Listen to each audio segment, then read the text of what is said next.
Hi, hello, good morning, Wednesday sa inyong lahat, mga Kadaver Cards,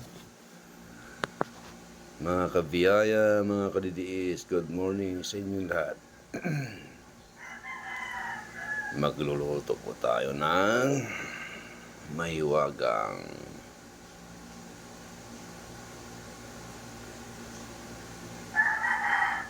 beef.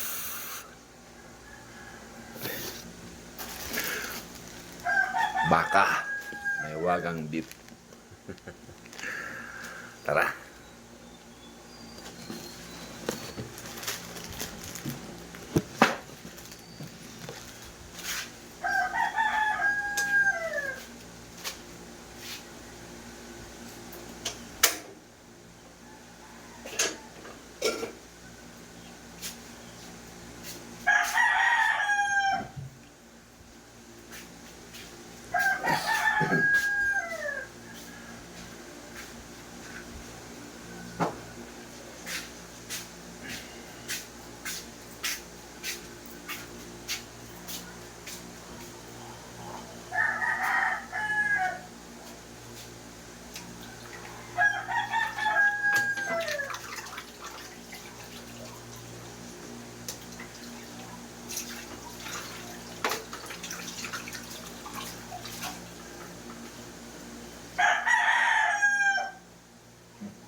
Tayo mag-washing. Plato-platuhin.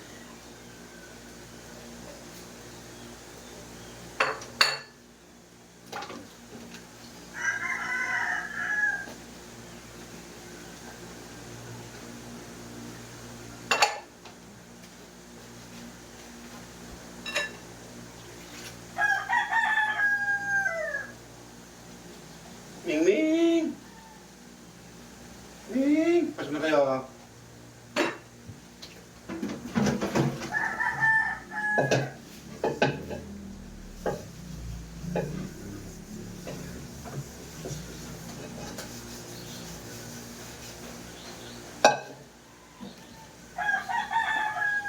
And I love you so.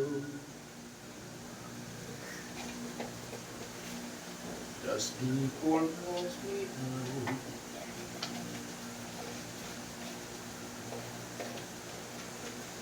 I know.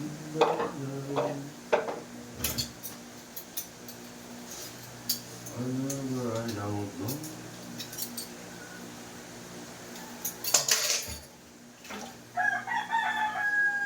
Yes, I know.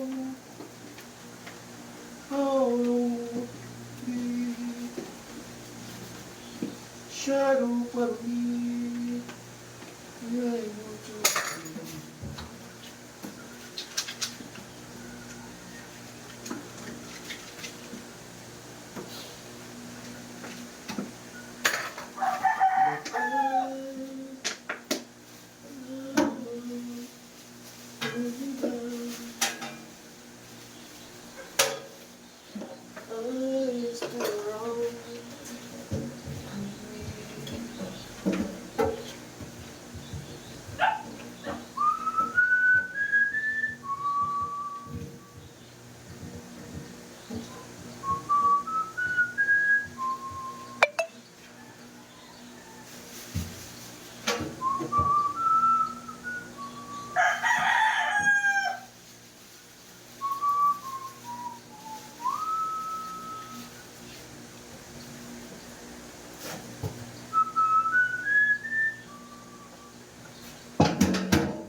Bakit? Gutom na? Gutom ka na? Eh no, may pagkain na nag-antay sa'yo.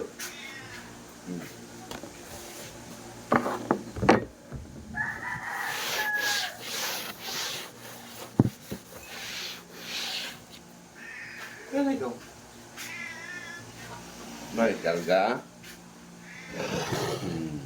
Karga ikaw?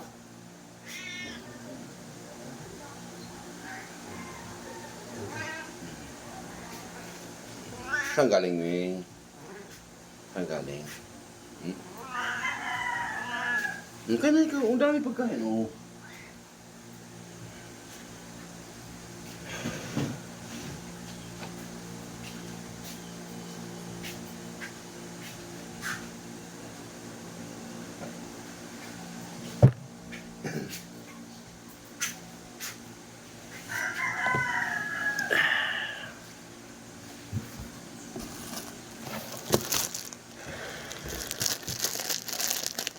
Tinapay tayo, mga idol.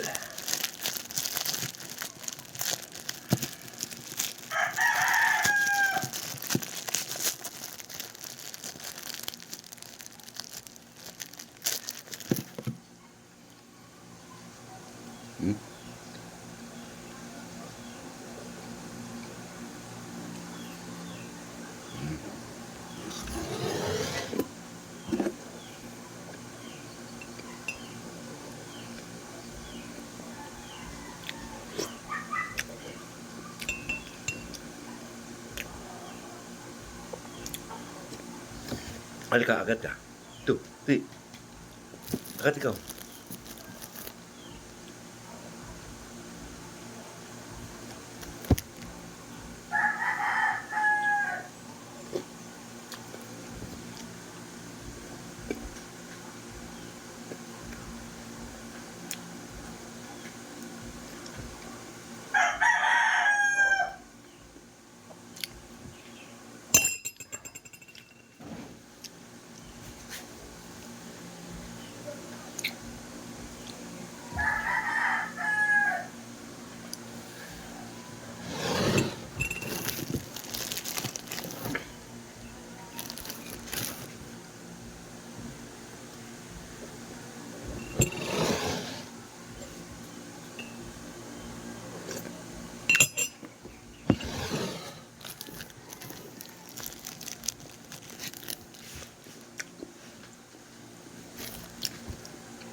Ma'am Susan, Jibid, kain tayo.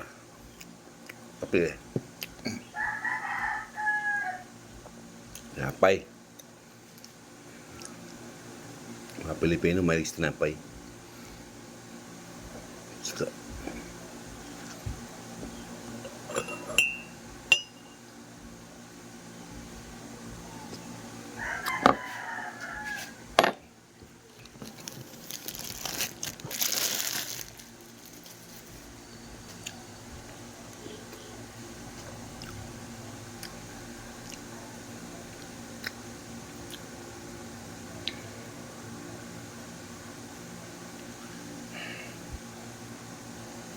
yung iba nating mga kababayan ngayon sobrang hirap sa buhay. Nakakain kaya sila ngayon.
Hirap na nga ang buhay ng mga Pilipino. May nakaamba pa kaguluhan sa mundo. May nakaamba pa kaguluhan sa Pilipinas.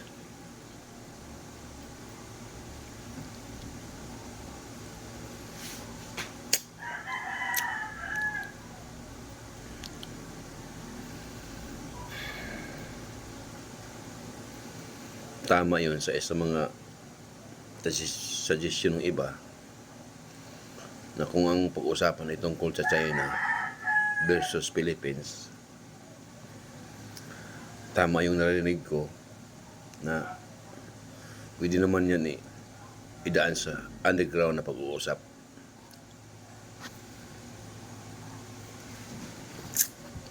Yung masinsinan na pag-uusap, yung kasunduan ba na pares makinabang, hindi lang China. Pero kung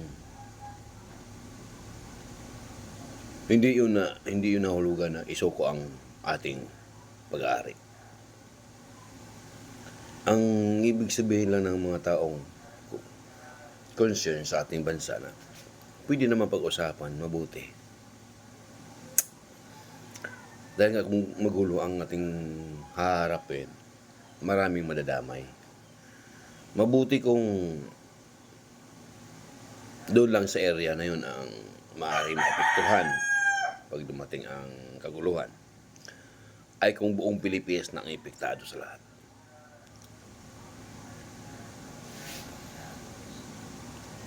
Yung mga mahihirap natin, sobrang mahihirap sa buhay na walang alam sa mga pangyayari at mga kalakaran sa lipunan,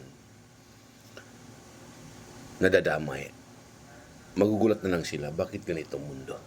Bakit ganito ang Pilipinas? Ano nangyayari? Dahil walang kalam-alam sa mga nangyayari. Kaya kung pwede sana, sa sarili kong opinion at sa mga narinig ko ng mga senador, mga opinion ng ibang senador, idaan lang sa tamang usapan na kung gusto nilang magtayo ng negosyo dyan sa gitna ng silangan sa ating pag-aari, China man yung may mga kapangyarihan na gumawa ng anumang klaseng negosyo sa gitna ng dagat, kaysa na mapag-awayan, pag-usapan. Kung magkano sa'yo, magkano ang Pilipinas, magkano ang China. Ganun lang, para walang gulo. Total, kayo na magtatrabaho dyan. Kayo magtayo ng istruktura. Kayo maghuhukay sa gitna ng laot. Pero Pag-usapan, patas ang laban.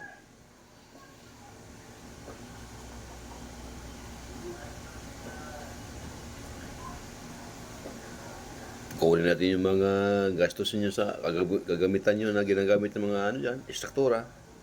O sabihin natin 60-40. 40 sa Pilipinas, 60 sa inyo. Pero hindi niyo pag-aari yan. Sa Pilipinas yan.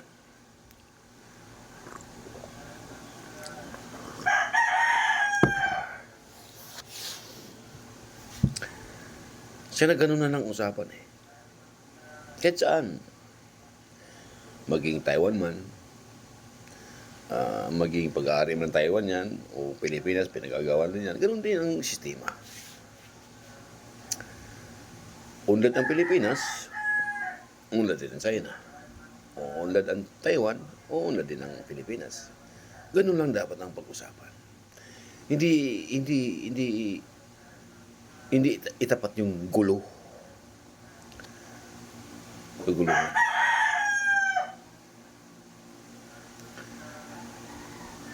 Ang akala naman kasi ito pag nagkaroon ng gulo, hindi mawasak yung tahanan, hindi sila madadamay. Dadamay tayo lahat, sir, mga ma'am. Pag nagkainitan at nagkasarapan na sa gira po, sir, lahat po ng lupa nyo, mga building nyo, giba yan. Mga bahay nyo, giba yan. At pag nagkataon yan, hindi mo natanda yung saan yung pag-aari mo. At pwede nang ariin ng ibang tao yan. Kung nagkataon. Kung mangyari gano'n. Kasi balik umpisa na po yan. Wala nang may-ari yan. Ganun po yung mga sistema ng mangyayari kapag hindi po niya sigalot maawat at mapag-usapang mabuti.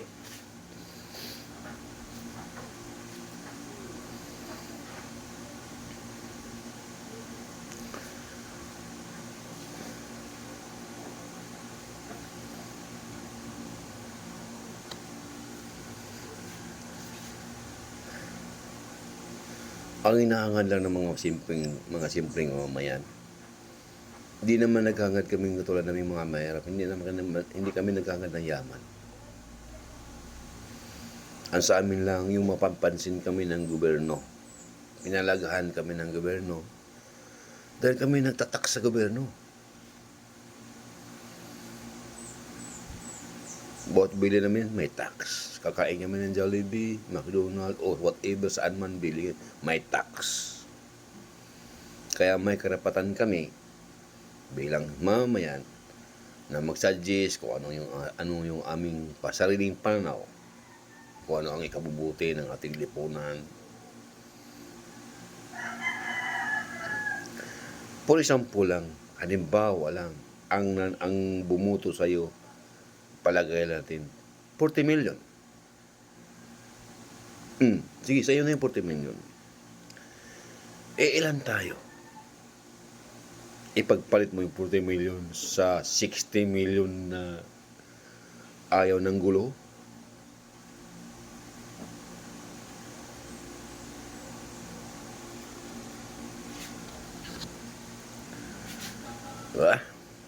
Ipagpalit mo yung buhay na yung 60 na yun sa buhay ng 13 bumubuto sa'yo sa 40. Na yung 40 na saka yung 60 na, pwede na magpagsamasamahin yan at walang gulo. Pag-isahin ang Pilipino.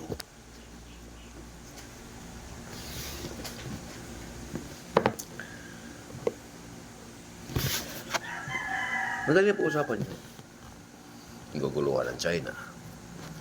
Pag-usapan yan sa buong powering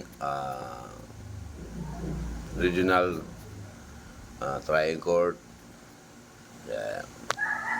yung pinakamataas sa buong mundo, no, yung mga sino yan, di ko alam. Usapan yan doon, babaguhin yung sistema, sasabihin, okay, pumayag na kaming Pilipinas, walang gulo, okay, tatanggapin rin namin ng China, ganon. Ang China magtayo dyan ng istruktura, sila ang gagawa lahat kasi sila ang may mga kakayahan na gumawa.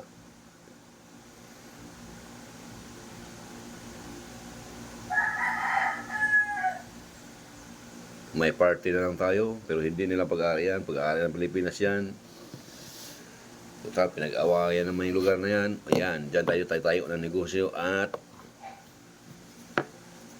60 China, 40 ang Pilipinas. Okay ba ang China? Okay ba ang Pilipinas? Pag sabing okay, okay.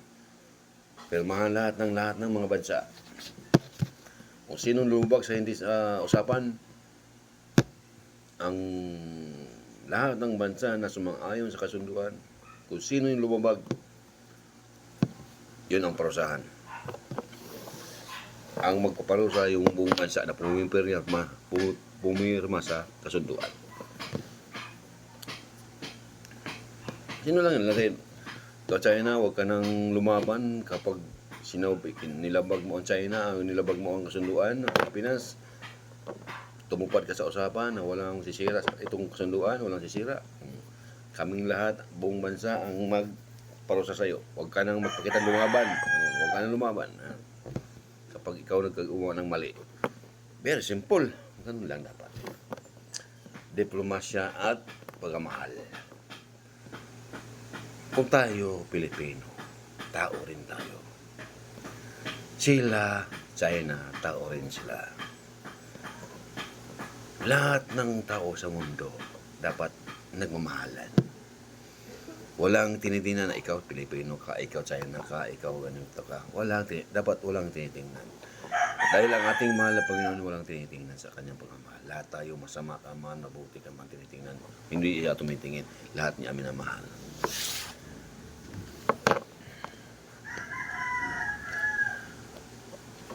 Ito lang po ang ating isa puso.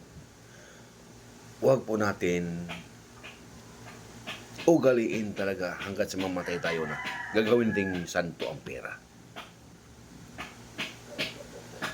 Gagawin din Diyos ang pera. Huwag na huwag, mga kaibigan.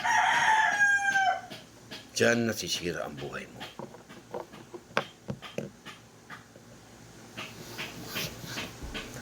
Ang pinakalabis kung may pera ka, ipamahagi mo sa kapwa mo. Tulungan mo ang mga kapwa mong hirap na hirap sa buhay. Huwag mong salihin. Huwag mong utakan. Ilagay mo sa puso ang kapwa mo. Mahalin mo sila. Dahil hindi natin alam kung kailan lang ang buhay ng kapwa mo. Bawat isa sa atin hindi alam kung kailan at kung anong oras lang tayo.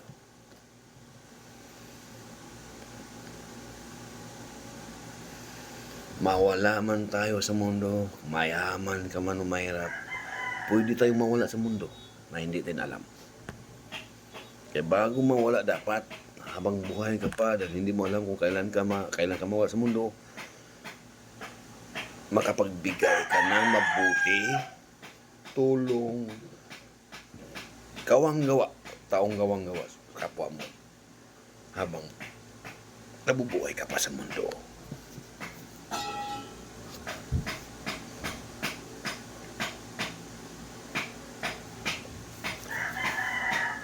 Kaming mga mahirap, napakasimple lang kami. Makakain lang kami ng 3 pieces maghapon. Kinabukasan, mayroon ulit kami makakain ng 3 pieces maghapon. Kahit naghanap kami ng extra dahil nagugutom, matitiis namin yun hanggat sa makapaghapunan kami para makwenta natin 3 beses lang maghapon. Hindi na kami, naghahangad man kami, oo, para matikman rin ang magandang buhay. Pero wala kami magagawa kung hanggat yan lang ang kaya namin. Ang malaga, makakain kami ng 3 beses maghapon at malakas ang aming katawan para ilaban sa araw-araw naming pagtatrabaho para buhayin ang aming mga mahal sa buhay. Yun lang po. ang aming pangarap. Simple. Mapansin ng gobyerno ang aming paghihirap.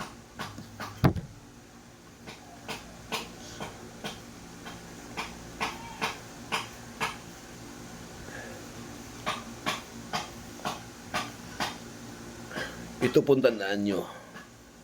At tandaan natin lahat. At gaano kapakayaman sa buong mundo,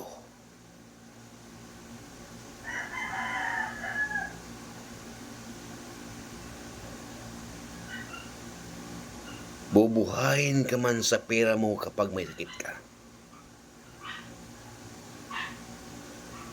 Pero kahit anong gawin sa pera mo, pailigtas ang buhay mo. Kapag ginusto ng puong may kapal, na yan ang oras mo, wala tayong magagawa. Kahit ikaw pa ang pinakamayaman sa buong mundo, kapag dumating ng oras mo, isa lang, kaibigan, tapos na ang buhay natin.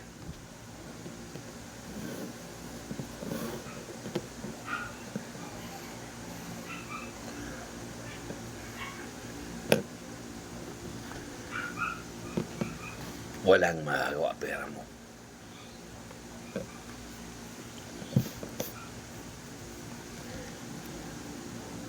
Bagkus, which is, yan pa ang pera na yan ang nakakasira sa buhay mo habang ikay nabubuhay pa. Nakakasira ng karangalan, nakakasira ng kredibilidad, nakakasira ng buong mong pagkatao. Pera ang nakakasira sa buong mong pagkatao. Pag hindi ka marunong gumamit sa perang binigay sa iyo ng Panginoon, diyan ka sisirain ng pera mo.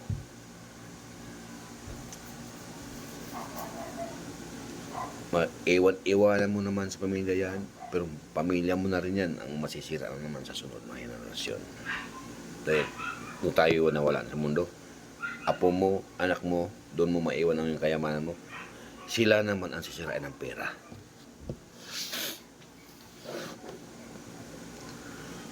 Kaya, kung may pera ka, ipamahagi mo sa maraming buhay.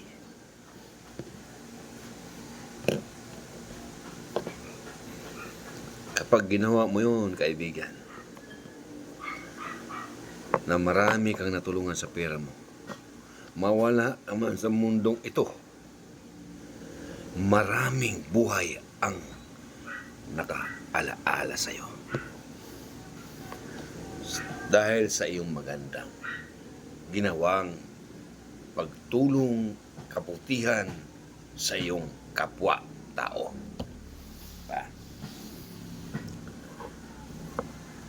Pero kapag ikaw ay nalason sa pera at hindi mo ginamit ang pera sa kapwa, pinansarili mong happy, sarili mong kaligayahan, bili roon, bili dito. Pag ikaw nawala sa mundong ito, kaibigan,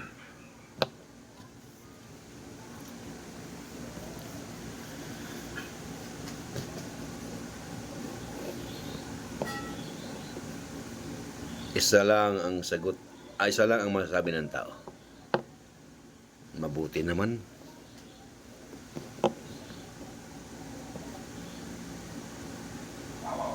Hindi naman marunong tumulong yun. Mabuti naman na wala yun na yun.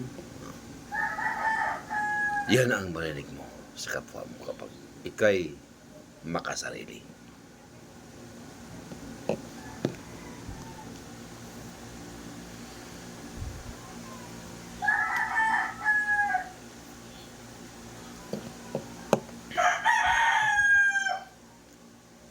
Kung gaano ka man kamahal ng kapwa mo bilang isang mabuting tao ka,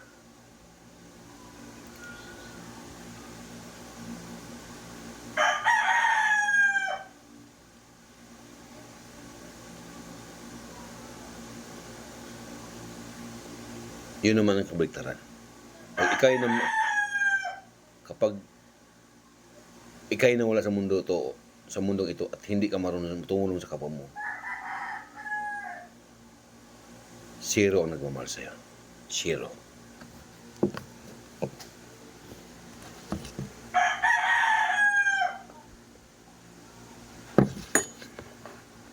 Nakakaya yun.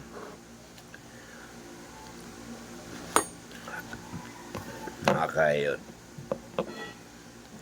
Kahit wala ka na, ikaw yung pinakamayaman.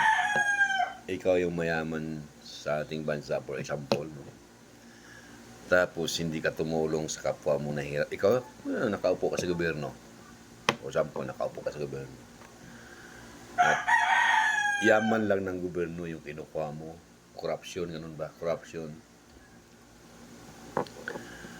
Pag namatay ka at namatay tayo lahat, o nawala ka sa mundo ito, at ang maiiwan yung anak mo, apo mo, at maiiwan yung history mo, na corruption ka, masakit yun na marinig sa mga apo mo, anak mo. Mag-usapan ng mga tao na gano'n, ay, tatay niyan, corruption, gano'n. Tatay niyan, corruption. Sakit yun. Ay, bagay, kung hindi kayo nasaktan, sanay na kayo. Ay, hindi na kayo masasaktan.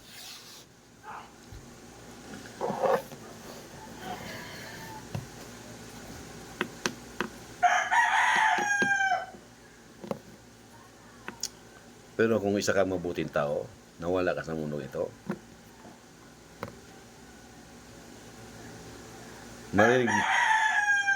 marinig ng mga bagong henerasyon, marinig ng mga apo mo, mga anak mo, marinig nila, kahit wala ka na sa mundong ito, na hinangaan ka pa rin, tuwang-tuwa yung mga anak mo. Ganito pala si daddy nung buhay pa. Mahal na mahal na siya ng tao. Kahit nasa ibang mundo ka na, nasasayahan ka pa, baka tumatawa ka pa. Yeah.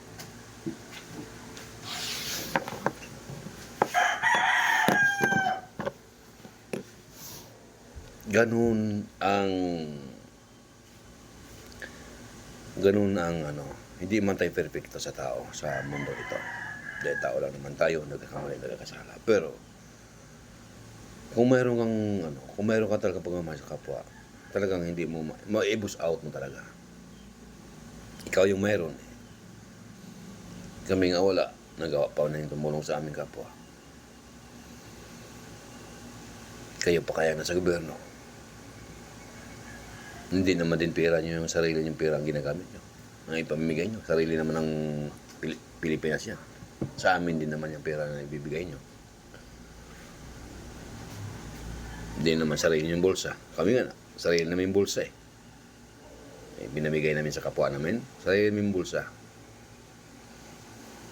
Mahirap lang kami. Mahirap lang po kami. Pero nakapagbigay pa kami ng aming kapwa namin.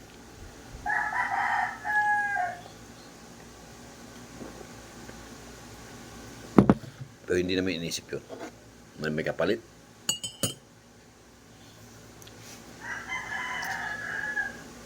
Masarap lang. Masarap lang ang aming naramdaman. Masarap lang ang aming feelings.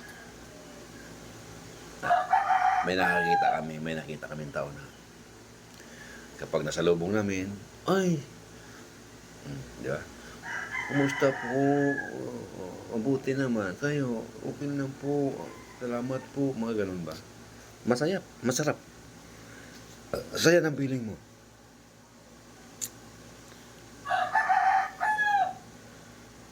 Pero kapag ikay isang maramot na tao at hindi marunong tumulong sa kapwa, gumagano na yung tao pag nasa lubong mo. Gumagano. Kasi ayaw na makita ang pagmumukha mo.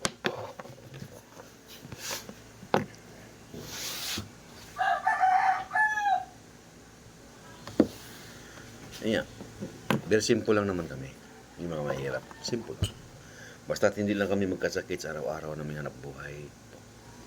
Sa araw-araw ng kalagayan. Basta malakas lang aming katawan, okay na kami. Masaya na kami. Basta makakain ng 3 beses, kahit wala ng merinda. Magluto-luto na lang ng saging, ano mang saging dyan. Marami ng paraan para makapag-merinda. Pero yung pagkain talaga, umaga, yan talaga pagkain ng Pilipino.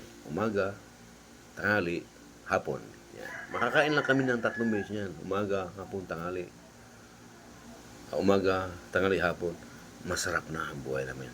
Basta pagising namin, malakas ang aming katawan. Sa araw-araw hanggat kami namamatay. Wala kami sakit. Yun na po ang gusto namin sa buhay namin. Hindi na kami naghangad na tulad ng hinahangad nyo. Na mayaman na nga gusto pang yumaman.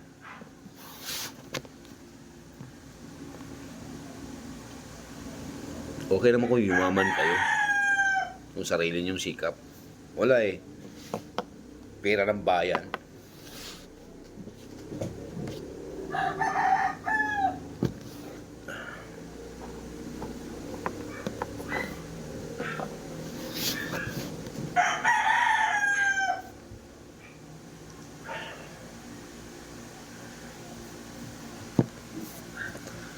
Hello, Ma'am Susan. Good morning. Good morning, Ma'am.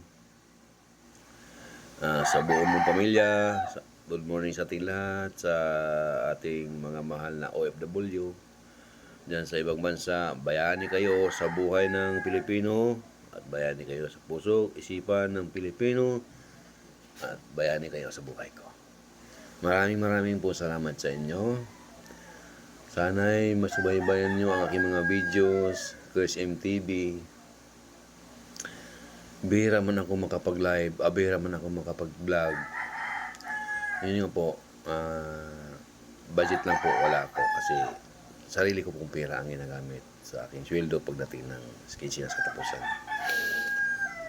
May tumutulong sa akin, pero gusto ko rin makapag-share sa sweldo ko. Ma'am Susan, thank you, ma'am, sa walang sawa mong pagtulong sa akin. Yan po, mag-ingat po kayo lahat dyan sa ibang bansa. Mas pinili nyong lumayo sa pamilya. Mabigyan nyo lang ng magandang buhay ang inyong mga anak at pamilya. Sa Pinas, tinitiis nyo ang hirap, tinitiis nyo ang homesick, tinitiis nyo ang kalagayan sa ibang bansa na alam naman natin talaga na mahirap. Nakaamo tayo ng salbahes, saktan tayo, pagtangkaan tayo. Talagang pinagpalit lang talaga nyo ang buhay para na mabigyan ang inyong mga anak ng magandang buhay. Anyway, ganun man, ingat lang tayo palagi at ang Diyos lagi natin tawagin. Siya lang lagi ang ating kasama, karamay at tagapagligtas sa anumang oras. Saan man kayo ngayon sa sulok ng mundo, lalo na yung kaguluhan ngayon, ingat lang po kayo. Aware po kayo sa lahat ng bagay. Yung galaw.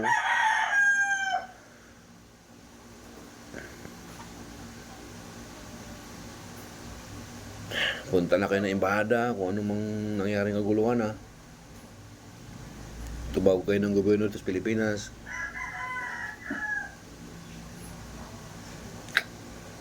Buhay, ano ba ito?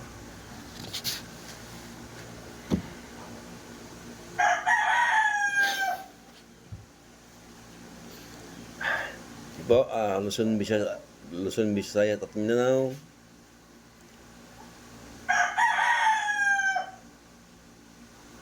Dasal po tayo sa Panginoon na hindi magagulo ang ating bansa. Dahil once kapag nagagulo po, ang daming mga batang madadamay, matatandang nadadamay.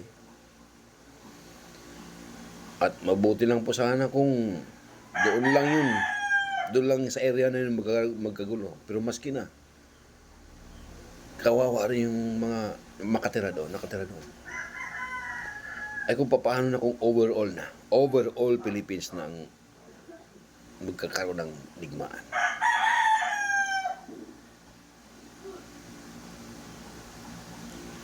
Dasalan po tayo na huwag matuloy ang mga kaguluhan na yan, mga sigalot. Manalig tayo sa Panginoon dahil nga, sabi mo nga, wala po ibang tutulong sa atin, ang Panginoon lang. God bless po sa inyo lahat. At shout out sa inyo lahat.